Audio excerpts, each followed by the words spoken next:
Hi, everybody. It's good to see 140 people on the lawn. So what I mean by that is that I don't want you to be discouraged. Each one of you knows at least 5 people, I assume, in your life.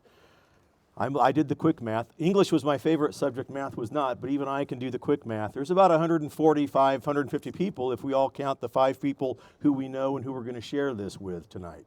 So congratulations, and don't be dissuaded about if you're a person who believes in crowd size like Kamala Harris, don't be dissuaded. And you know, the thing about what we're all experiencing, I'm going to give you a little bit of hope. We've all heard the realities of what we face as grassroots, Republican, conservative, make America great again people. I have, because of the show that I have, started 4 years ago. I was a VP of HR in the healthcare industry, so I was a member of corporate America. When COVID hit, they came to me, and make a very long story short, Doug, we need you to make policies to keep people out, to shut things down, because we've got this mysterious thing called COVID. We don't know what it is, but we need you to draft policies. Well, I said, no, I'm not going to do that. I mean, I saw the data and I saw the numbers, and they fired me. So that's the long and short of how I got into this.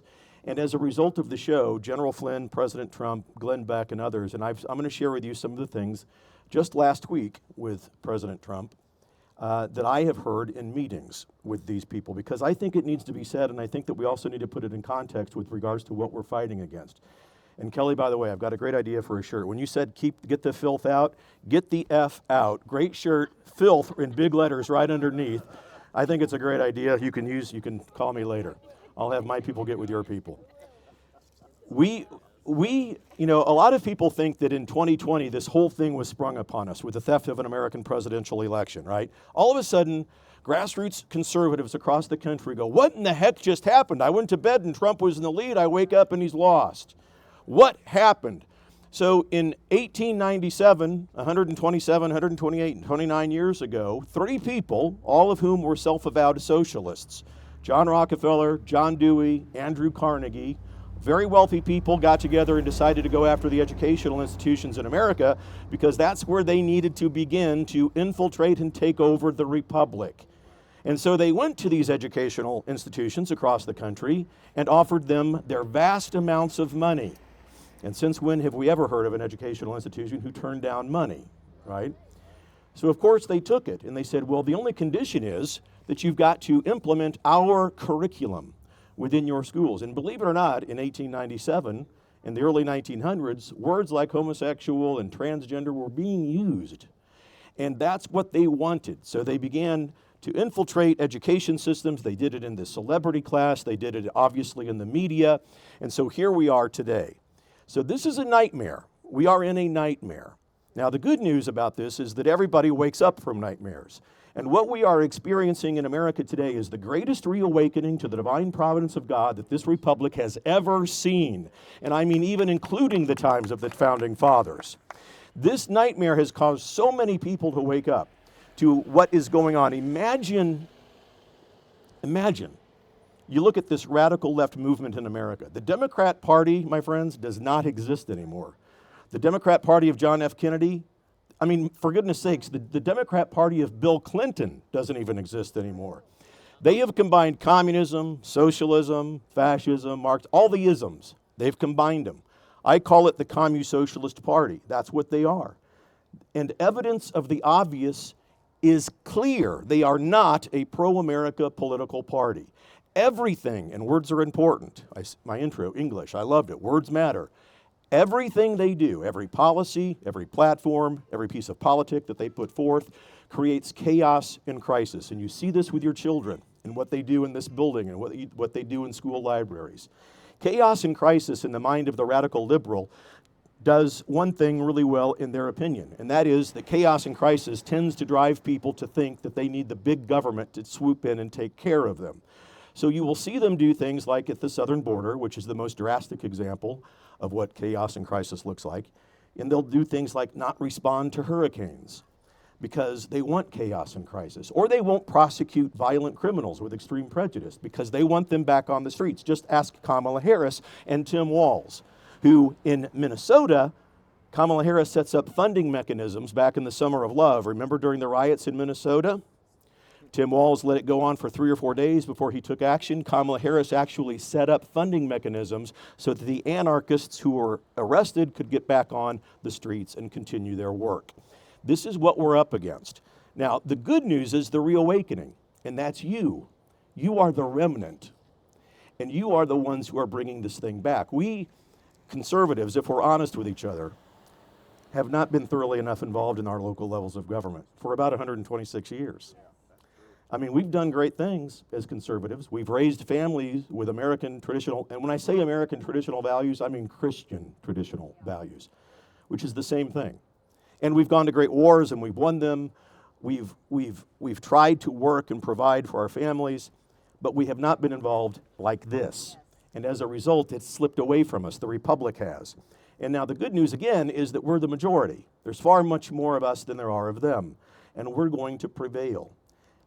The radical left with regards to children, and in the context of this current political season that we're in, Kamala Harris, Tim Walz, the entire hierarchy of the radical left movement in America and in Missouri, the number one goal of their party is not the presidency. It's not. Now, they'll take it if they can get it. The number one goal of the radical left party in America and in Missouri is to move the social and political needle as far to the left as they can with regards to what they're talking about. Could you imagine 10 years ago, we'd be standing on a lawn like this in front of a school board talking about pornography in our school libraries, or the LGBTQ kook community who would dare to suggest to us that they believe that children who believe in the myth and the fiction of gender misappropriation could only find happiness if they mutilate their genitalia. Those are the words that we need to use. It's medieval. It's barbaric. God happens not to make mistakes when he assigns gender at the moment of conception. Thank you very much. And to say those things, it's a coalition of immorality. That's what this radical left movement ultimately is. They have excommunicated God out of their platform, literally. They don't aspire to believe in the intent of the founding fathers. Look, I'm a purist. I believe that God inspired our founders. I believe that our founding documents are inspired by men and inspired by God and written by men. They don't. This is a spiritual battle in so many ways and on so many levels. And I'm telling you, the divine providence of God is stirring by multiple millions of people waking up. John and Jane Doe on the streets of Cameron, Missouri, who may have voted for Administrator Biden and Vice Pretender Harris, are saying to themselves today, this is not what I signed up for. And by the multiple millions, at least if only for this election cycle, they're coming to the right side. And they are in multiple millions doing that. I give to you as evidence Elon Musk, Robert F. Kennedy Jr., Tulsi Gabbard, the three of them, with their followers and the people who support them, bring to our movement no less than 20 million votes. So let them parade Taylor Swift and let them parade Bruce Springsteen, who bring a net gain of 0 new votes to their party. People that follow those folks were going to vote that way anyway. Tulsi Gabbard, Elon Musk, Robert F. Kennedy Jr. Real change and real votes. Remember the mantra and the campaign promises of the radical left, because it's important also. Obama was the first one to say it out loud, but radical liberal Democrat presidents since the time of FDR and even before have wanted to fundamentally transform America. And so they make it into campaign slogans. We need to fundamentally transform America. That is an anti-American sentiment. An American patriot cannot say that. America, being inspired by God, doesn't need to be transformed. Thank you very much. If anything, it needs to be transformed away from the radical liberal communist socialist movement that has tried to take over. And that's what we're going to stop. Don't think, by the way, now I think he's going to win. I know he's going to win, and I put it out there. President Trump will win. I put that out there. But don't be one of the ones who thinks that if he doesn't, America is over. America is not on her deathbed. She is not. She's in a nightmare. And the good news is that everybody wakes up from nightmares. And it's your job to shake the heck out of people in your community to wake them up. In 2022, we had a midterm election, and many people were despondent and depressed after that because they thought there was going to be this big red wave. Oh, we didn't get it. And I go, wait a minute, we did. Did you know there was a huge red tsunami in America? The people that are depressed and say, no, we didn't have it, are focusing on Washington, D.C. Take your eyes off Washington, D.C. Change never begins in Washington, D.C. Change begins in places like Cameron, Missouri. And across this country in 2022, in the midterm, we had 197, almost 200 seats turn red for us, and the radical left liberal had only 56 when I look at the entire republic. There was a red tsunami at the local levels of government. One of those local levels is school boards. In 2022, we had 14 states outlaw, because of people like you getting involved in their school boards, outlaw critical race theory in their school curriculums. We'll take it. We will take it.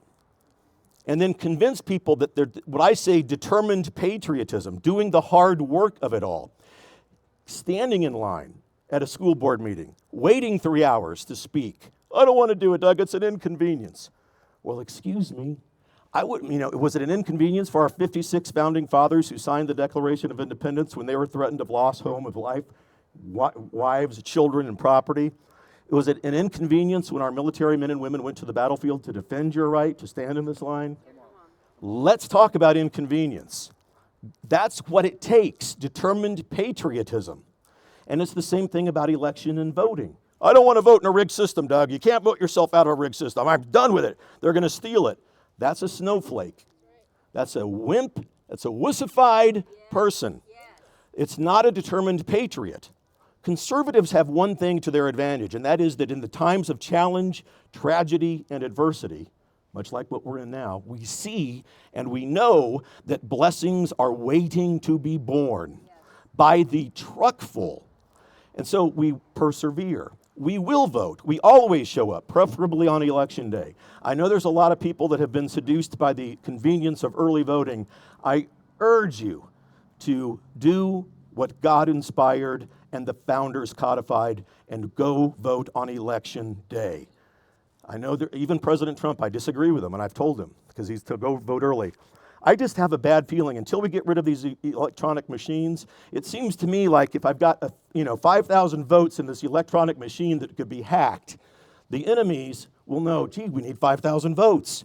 So let's get these illegal immigrants to get 5,000 votes and give them to the guy in the white van over there. So I'm a little cynical about just banking votes. Show up on Election Day and vote in person. It's what the founders and God inspired.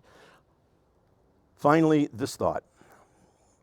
You will see in the first 100 days of President Trump's term, you're going to see the elimination of the Department of Education. And yes, and he's talking about that publicly. Yeah. And now this is going to be an adjustment. He's going to return the powers that belong to that federal agency back to the state.